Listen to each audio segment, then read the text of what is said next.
जय हिंद मेरे प्यारे बच्चों, कैसे आप लोग। फिर से आपका स्वागत है बाजीराव गुरुकेश ऑफिशियल चैनल पे। मैं धीरज सर। आज मेरे पास माइक नहीं है, बिना माइक के बोल रहा हूं, तो आप लोग ध्यान से इस इंफॉर्मेशन को सुनेंगे। और ई काउंसलिंग का रजिस्ट्रेशन करना जरूरी है। ई काउंसलिंग के लिए जब आप ई काउंसलिंग में पार्टिसिपेट करेंगे, अगर आपने रजिस्ट्रेशन नहीं करा है तो आपके कितने भी नंबर क्यों ना आ रहे हो सैनिक स्कूल में, चाहे 300 में से 300 या 400 में से 400 आपके नंबर ही क्यों ना आ रहे हो, अगर आपने 22 फरवरी से पहले 22 फरवरी को ई काउंसलिंग के रजिस्ट्रेशन की लास्ट डेट है। हालांकि वो आगे भी बढ़ सकती है और नहीं भी बढ़ सकती है, तो रजिस्ट्रेशन आपको कराना है। आपको लग रहा है कि सर मेरे तो 250 मार्क्स ही है, क्या मुझे सैनिक स्कूल घोड़ाखाल मिलेगा? नहीं मिलेगा, लेकिन कोई अदर सैनिक स्कूल जरूर मिल सकता है, क्योंकि आपको पता है ओवरऑल 33 सैनिक स्कूल्स आर देयर। समझ में आई नहीं है? तो जब सर अब ये बता दो कि सर ई काउंसलिंग है क्या। अब ध्यान से सुनिएगा, एक चीज मैं आपको बता दे रहा हूं। जिस प्रकार आपने सैनिक स्कूल का पेपर दिया था, बताओ क्या आप ऐसे ही पेपर में पार्टिसिपेट करने चले गए थे? नहीं, आपने उसका पहले रजिस्ट्रेशन कराया था, फॉर्म भरा था। कब? 1-2 महीने पहले। ठीक है, इसी प्रकार से यहां पर भी आपको ई काउंसलिंग में पार्टिसिपेट करने के लिए, मतलब ई काउंसलिंग का मतलब है जब आपका सैनिक स्कूल का रिजल्ट आएगा, उसके बाद जो है राउंड 1, राउंड 2, राउंड 3, राउंड 4 की ई काउंसलिंग चलती है, ऑनलाइन काउंसलिंग चलती है। उसमें यह होता है आपके मार्क्स के बेसिस पर आपको कॉलेज को सिलेक्ट करना है, स्कूल्स को, सैनिक स्कूल को सिलेक्ट करना है कि मेरे इतने नंबर है तो मैं इस रेंज में हूं और इस कॉलेज में, इस स्कूल में जा सकता हूं, इस सैनिक स्कूल में जा सकता हूं। ठीक है, उस राउंड में पार्टिसिपेट करने के लिए, वो ई काउंसलिंग में पार्टिसिपेट करने के लिए आपको पहले रजिस्ट्रेशन कराना है। हाँ sir, yes I am taking part in E counselling, मैं ई काउंसलिंग में पार्टिसिपेट कर रहा हूं। अगर आपने इसका रजिस्ट्रेशन नहीं करा ई काउंसलिंग के लिए, तो आप काउंसलिंग में पार्टिसिपेट नहीं कर सकते, चाहे आपके पूरे नंबर ही क्यों ना आ रहे हो। 6th वाले, 9th वाले, कोई भी बच्चा मेरे वीडियो को सुन रहा है, अपने दोस्तों को भी शेयर करते हैं। ठीक है, अब आप कहेंगे सर ई काउंसलिंग कैसे करना है। सबसे बड़ा सवाल तो ये है कि बहुत 10 दिन पहले ये नोटिफिकेशन आ गया, तो मैं लगातार जो है बच्चों के संपर्क में था, लेकिन हमारे बच्चे जो बाजीराव के बच्चे हैं उनका तो हम ही लोग काउंसलिंग कर रहे हैं। ठीक है, लेकिन आपको लग रहा है कि सर काउंसलिंग कैसे करना है, स्टेप वाइज मैं आपको बता रहा हूं। स्क्रीन में भी जो जो मैं यहां पर बोलूंगा काउंसलिंग के लिए, जो जो स्टेप होंगे वो स्क्रीन में भी आएंगे। ठीक है, और यहां पर भी मैं आपको दिखाऊंगा। ठीक है, अब सबसे बड़ा सवाल है सर ई काउंसलिंग क्यों करना है। ये तो आपको समझ पता चल गया। सर ई काउंसलिंग का रजिस्ट्रेशन क्यों करना है, ये तो आपको पता चल गया।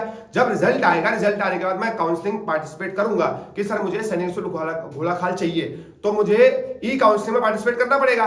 और ई काउंसलिंग में पार्टिसिपेट करने के लिए पहले उसका रजिस्ट्रेशन होना बहुत जरूरी है। तो 22 फरवरी लास्ट डेट है। ठीक है सर, स्टेप वाइज कैसे हम ई काउंसलिंग में का रजिस्ट्रेशन करेंगे, ई काउंसलिंग का रजिस्ट्रेशन करेंगे। याद रखिए, स्टेप वन क्या होगा, गूगल पे जाना है, AISSEE की वेबसाइट पे को सर्च करना है। ध्यान से देखिए, गूगल पे जाना है, AISSEE को लिखना है, सर्च करेंगे। उसके बाद देखिए, कुछ दिनों पहले तक सेकंड नंबर पे ये वेबसाइट आ रही थी, national centre of geo informatics, NCOG।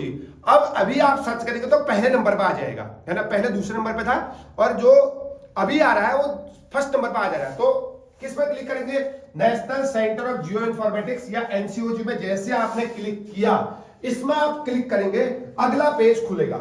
ठीक है, अगला पेज खुलेगा जो भी, उस पर आप थोड़ा नीचे नीचे जाएंगे तो कैंडिडेट एक्टिविटी वहां पर लिखा होगा, लास्ट पे बॉटम पे कैंडिडेट एक्टिविटी, उस पे न्यू रजिस्ट्रेशन, कैंडिडेट एक्टिविटी के नीचे लिखा होगा न्यू रजिस्ट्रेशन ई काउंसलिंग के लिए। जैसे आप न्यू रजिस्ट्रेशन पे क्लिक करेंगे, उसके बाद क्या खुलेगा आपको पता है, AISSEE एप्लीकेशन नंबर। ठीक है, ऑल इंडिया सैनिक स्कूल एंट्रेंस एग्जामिनेशन का एप्लीकेशन नंबर वहां पर खुलेगा और यहां पर दिया होगा एंटर AISSEE एप्लीकेशन नंबर। वहां पर आपको अपना एप्लीकेशन नंबर डालना है। जैसे आपने वेरीफाई में क्लिक किया, उसके नीचे देखो मैंने बिल्कुल बना भी रखे हैं, उसके नीचे वेरीफाई का ऑप्शन होगा, वेरीफाई में आपको क्लिक करना है। जैसे आपने वेरीफाई के ऑप्शन में क्लिक किया, ठीक है, इतनी सारी चीजें वहां पर खुल जाएंगी। सबसे पहले खुलेगा AISSEE एप्लीकेशन नंबर, वहां पर आपका एप्लीकेशन नंबर लिखा होगा, लिखना नहीं है अब, वहां पर लिखा होगा। उसको वेरीफाई, जैसे आपने वेरीफाई में क्लिक करेंगे उसके बाद आपकी ईमेल आईडी और मोबाइल नंबर खुल जाएगा। अलग पेज नहीं खुलेगा, उसी के साथ साथ नीचे को खुलते जाएगा। जैसे आपने एप्लीकेशन नंबर आपका करेक्ट है उसको आपको वेरीफाई कर देना है। यहां पर एप्लीकेशन नंबर नहीं डालना है, पहले से ही डाला होगा जो आपका एप्लीकेशन नंबर है, ठीक है।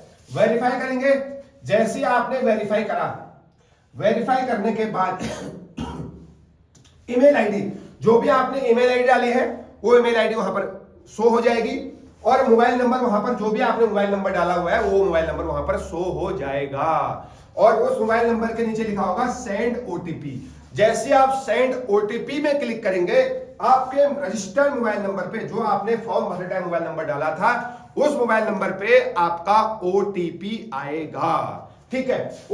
उसी के नीचे पेज खुलेगा, सब कुछ उसी के नीचे एक ही पेज में।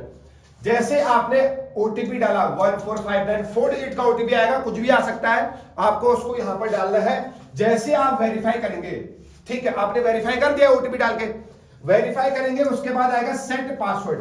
अब पहले जो पासवर्ड था आपका वो भी आप डाल सकते हैं या नया पासवर्ड भी डाल सकते हैं। आपने यहां पर एक अपना नया पासवर्ड डाल दिया, कुछ भी name @ फिर दोबारा से जो आपने यहां पासवर्ड डाला है रिकन्फर्म पासवर्ड में फिर से आप यहां पर अपना पासवर्ड डाल देंगे, वही पासवर्ड जो आपने यहां पर डाला हुआ था, ठीक है। उसके बाद 2 लाइन में कुछ लिखा होगा और उसके नीचे लिखा होगा एक ऑप्शन बैक, एक ऑप्शन क्लियर, एक ऑप्शन सबमिट। आपको क्लियर में क्लिक नहीं करना है। क्लियर का मतलब होगा तो सर ऊपर वाली इंफॉर्मेशन साफ कर दो, दोबारा से हम रजिस्ट्रेशन कर रहे हैं, ठीक है। इसमें भी क्लिक नहीं करना है, इसमें भी क्लिक नहीं करना है, आपको करना है सबमिट में क्लिक, है ना। सबमिट में जैसे आपने ओके दबाया, क्लिक किया, सबमिट में क्लिक किया, आपका रजिस्ट्रेशन हो चुका है। इतनी छोटी इंफॉर्मेशन है, ये तो बहुत ही सरल था सर, है ना। तो अब कोई वहां पर जो है आपको इसके बाद जो है कोई मैसेज स्क्रीन पे नहीं आएगा कि आपका रजिस्ट्रेशन हो गया है, ऐसा कुछ नहीं आने वाला है। बात समझ में आ गया है, ठीक है।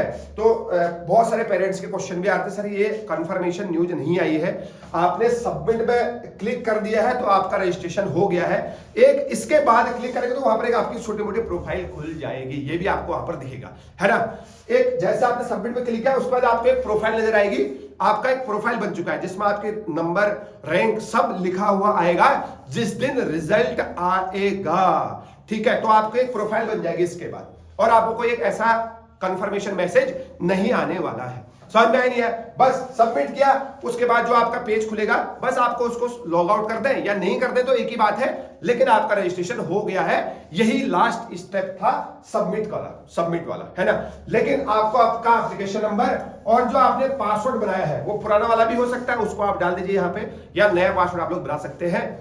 इस तरीके से लास्ट में आप सबमिट करेंगे, आपका रजिस्ट्रेशन हो गया है। अगर आप कंफर्मेशन के लिए अपने सुकून के लिए अगर आप एक चाह रहे हैं कि सर आपका रजिस्ट्रेशन हुआ है नहीं हुआ है, आप फिर से वेबसाइट में जाएंगे, वही करेंगे आप। क्या मैं बता दे रहा हूं आपको, फिर से AISSEE की आप गूगल में सर्च करेंगे, क्लिक करेंगे तो पहले नंबर पर आप मिल जाएगा, पहले दूसरे नंबर पर था national centre of geo informatics NCOG में जैसे क्लिक करेंगे उसके बाद आपको ये मिल जाएगा वहां पर क्या, कैंडिडेट एक्टिविटी में न्यू रजिस्ट्रेशन। जैसे आप न्यू रजिस्ट्रेशन में जाके अपना जो है क्लिक करेंगे उसके बाद आपको एप्लीकेशन नंबर डालने के लिए बोलेगा। जैसे आपने एप्लीकेशन नंबर डाला, वेरीफाई करेंगे तो वहां पर आएगा कैंडिडेट ऑलरेडी लॉगिन। इसका मतलब आपका रजिस्ट्रेशन हो चुका है। ये इंफॉर्मेशन है जो कि बहुत ही इंपॉर्टेंट है मेरे प्यारे बच्चों, ठीक है। तो ई काउंसलिंग कैसे करते हैं ये मैंने आपको स्टेप वाइज समझा दिया है। नीचे स्क्रीन पे भी जो है जो मैंने बोला है वो वहां पर स्क्रीन पे आ रहा होगा, आप लोग ध्यान से आप खुद भी जो है ना, बट आपको एप्लीकेशन नंबर तो आपको पता ही होगा कहां पर है। आपका जो एडमिट कार्ड आपने संभाल के रखा है, संभाल के रखना था। आपका जो भी एडमिट कार्ड है उस पर टॉप पे जो है एप्लीकेशन नंबर लिखा होगा, राइट टॉप पे, वहां पर आप एप्लीकेशन नंबर, आपको पासवर्ड पता है तो आप जो है अपना खुद ही जो है ई काउंसलिंग का रजिस्ट्रेशन कर सकते है। और रजिस्ट्रेशन करना बहुत जरूरी है। मैंने आपको बता रखा है सैनिक स्कूल 6th क्लास के लिए 250 से ऊपर वालों को कोई सा भी सैनिक स्कूल अलॉट हो सकता है। 200 मतलब हो जाएगा, इतनी आप टेंशन मत लीजिए। आपका अगर आप जो है स्पॉट काउंसलिंग तक जो है फॉलो करते हैं काउंसलिंग राउंड को, तो आपको सैनिक स्कूल मिलने की पूरी संभावना है। भले सैनिक स्कूल घोड़ाखाल आपको 274 में या 270 से ऊपर मिलेगा सैनिक स्कूल घोड़ाखाल, ठीक है, टॉप के सैनिक स्कूल्स है। लेकिन ऑल इंडिया में 33 में से कोई भी आपको सैनिक स्कूल चाहिए तो 250 मार्क्स आर इनफ, है ना। और 9th क्लास के लिए 350 marks are enough for general category बात कर रहा हूँ, ठीक है। वरना मैं पूरी वीडियो जो है डिटेल बता चुका हूँ, ठीक है। पहले भी मैंने वीडियो बनाई है, फिर से इन्फॉर्मेशन देने के लिए फिर से मैं बना दूंगा वीडियो, ठीक है। Thank you so much, video को शेयर करते रहिए, थैंक यू।